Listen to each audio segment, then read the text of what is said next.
If you're new to a country, new to a job, new to an environment, let's talk about adaptability. I'm going to be sharing some information and tips with you on being adaptable because I've walked that journey coming into Canada as an adult, and I want to share with you some of the things I did to propel me to where I am today.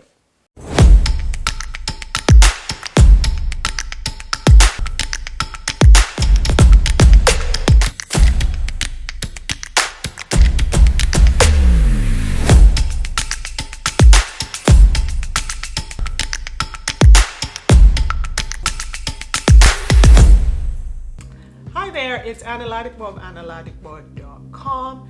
It's your multi-hyphenate person. I am a senior management consultant in the IT field. I have over 15 years of experience in IT. I'm also a college professor. I'm teaching different courses from case studies, integrated case studies, which is primarily project management based, to IT quality assurance. I also teach global business trends, and most recently adding to my portfolio, teaching website security and quality assurance.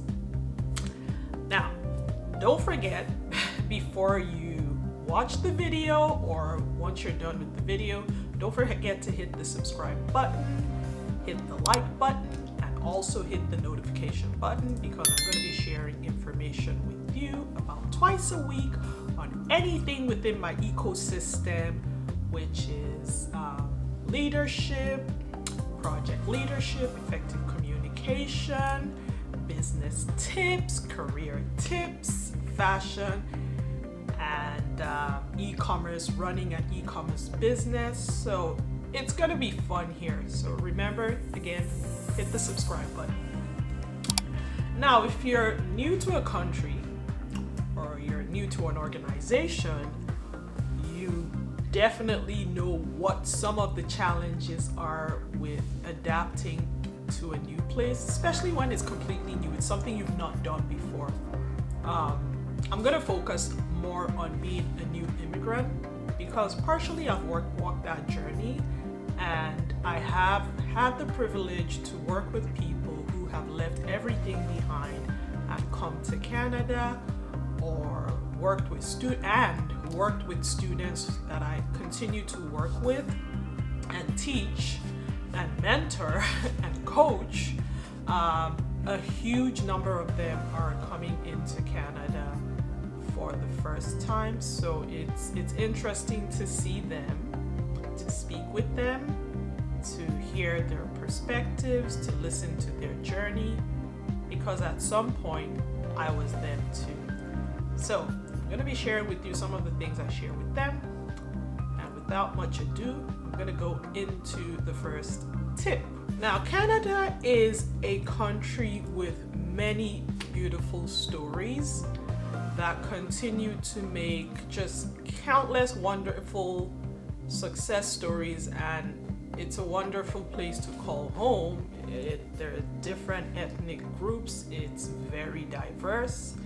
I'm fortunate to live in the area or the province or whatnot, the city, or a city where there's a lot of diversity. The anchor is Toronto, and all the other cities are known as the Greater Toronto Area, which is where I live.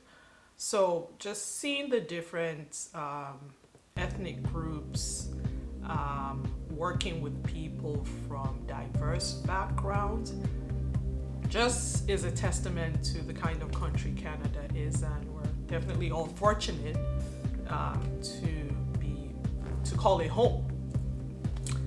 And one of the beauties of being an immigrant is those who get to live a new enhanced life, potentially. I know it's a journey, and people leave everything behind and come here to find better lives for themselves. Now, for myself, though I was born in Canada, I did most of my growing years back home in Nigeria and came back here as an adult to start a new life. So a lot of the things that I've experienced or I would be sharing is definitely based on my own experience, and hopefully I can share one or two things that could be beneficial with you. Now, like I said, I was born in Canada, and upon returning, I had a parallel experience to what it takes to build a life and express my identity in an environment that is unfamiliar to me. And how did I do that?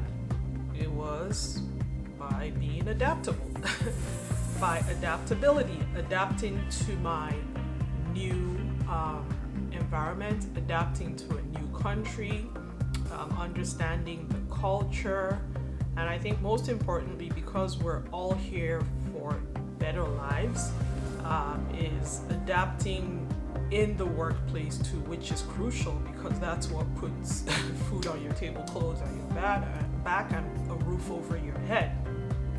Now, by definition, what is adaptability? It's the quality of being able to adjust, and I'm reading because I wrote that definition down. Quality of being able to adjust to a new conditions. Now, being adaptable doesn't mean you're losing your authenticity. You shouldn't lose your authenticity. You shouldn't lose your culture. You shouldn't lose what creates or helps you with your identity. If you're completely neglecting that, then I believe your uniqueness is gone. And thankfully, the country we're in, which is culturally diverse, there's no benefit to that because I think Canada really prides itself on being culturally diverse. So remaining who you are, leaving the essence of who you are, where you're from, is very important. And this is where I talk about the distinction between being adaptable and assimilation. Assimilation, I guess, just means you've completely taken the essence of or a new culture and completely forgotten about yours. If that's your thing, it's all well and good. Kudos to you. But I find that most times the essence of who you are and what makes you unique should be something that you keep with you when you get into a new culture. So how are the ways that I've tried to be adaptable? I found that for me personally, just getting into the workplace and trying to understand people's working styles, trying to understand how they communicate, and generally trying to understand who they are as a people was challenging because I'm coming from a completely different environment where things are done differently, and at times it's conflicting, right? Because if you're not really understanding how people think and what drives them, then a lot of times you could misconstrue what their intentions are. So one of the ways I try to get to know people, especially starting from the workplace, because that's the critical to your settling, is in the workplace. Little things or stuff like going out to lunch or dinner with people, for me, I found was very helpful. Like after work, when people or your team wants to go for dinner or they want to go for drinks, whatnot, do I want to do it a lot of times? Maybe not. But I understand it's the catalyst to kind of, propel me and make me adapt to a new culture.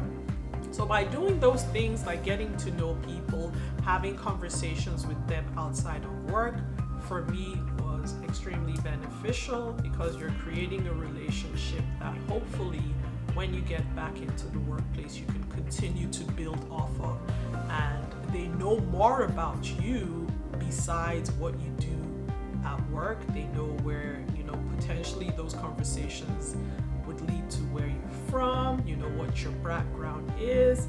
And most times I find people here in Canada, they're actually interested in knowing more about your culture. So, just sharing a bit of those moments creates a little more, connection that when you get back to the workplace, it fuels better relationships. You feel more connected, you feel more adapted. So my point is, ensure that you, as much as possible, you're trying to build relationships outside of the workplace, especially if there are functions that happen.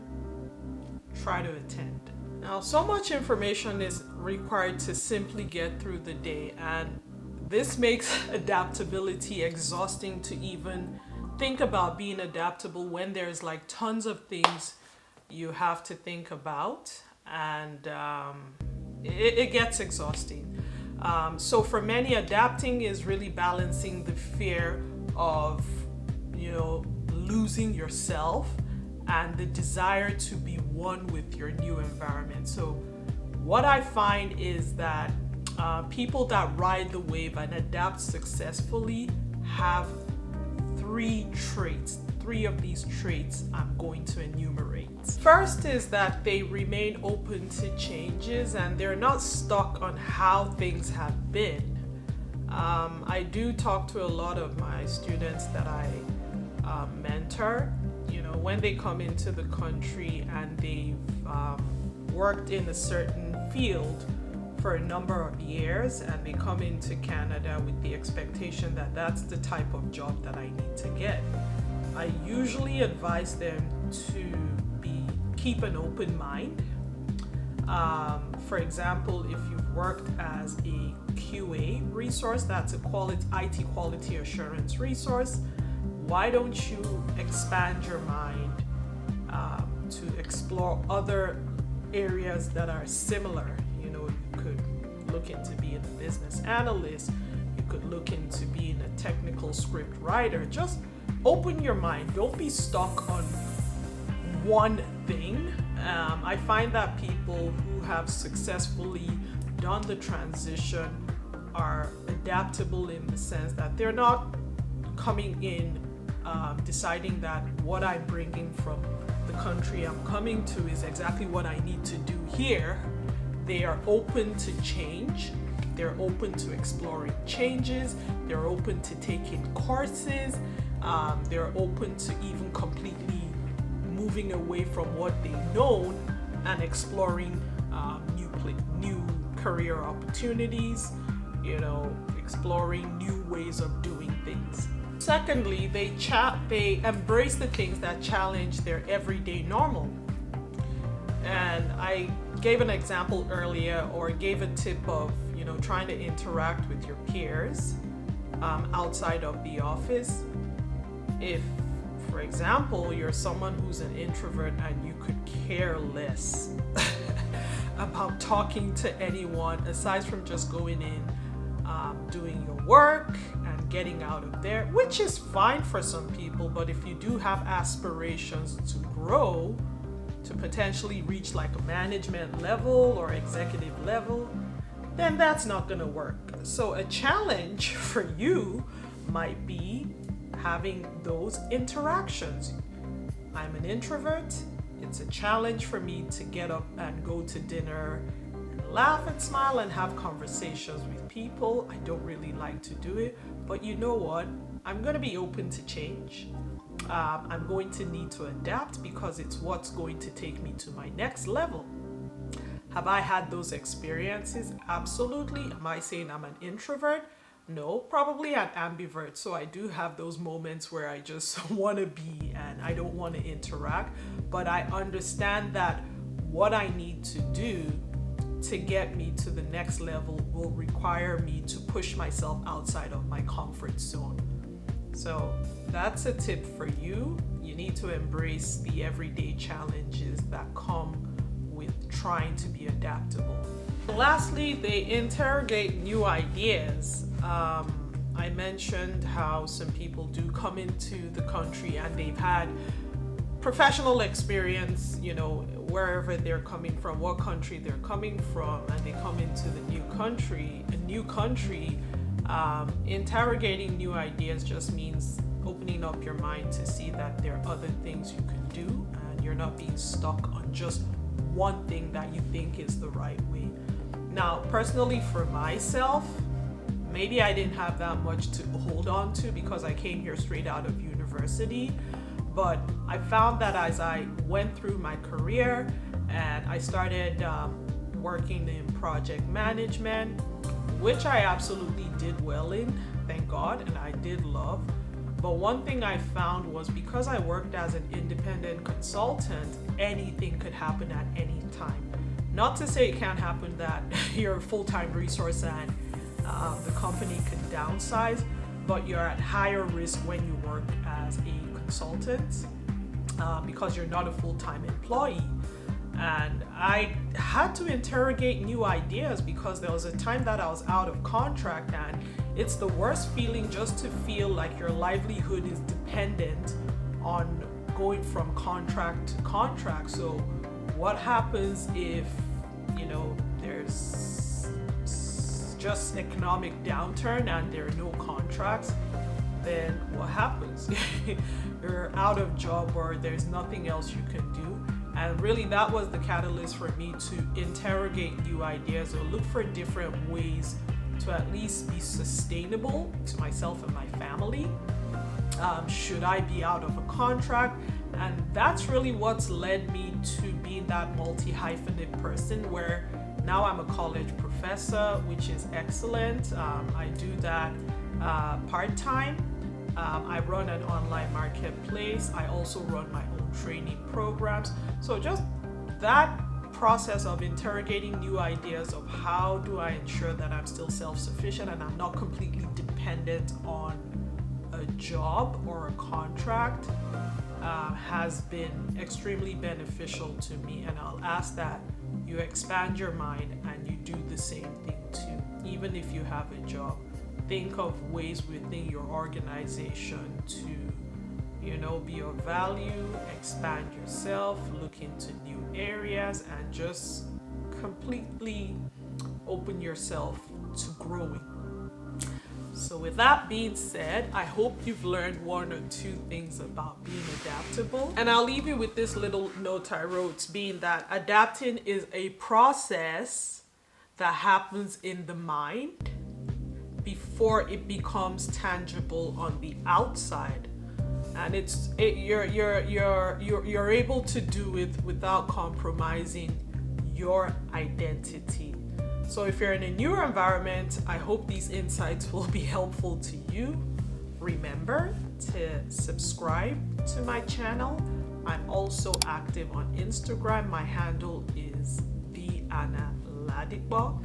And also hit the notification button because I'll be sharing information within my multi-hyphenate ecosystem as time goes on. So again, like, share, and subscribe. Till next time, it's Anna Ladigbo signing out.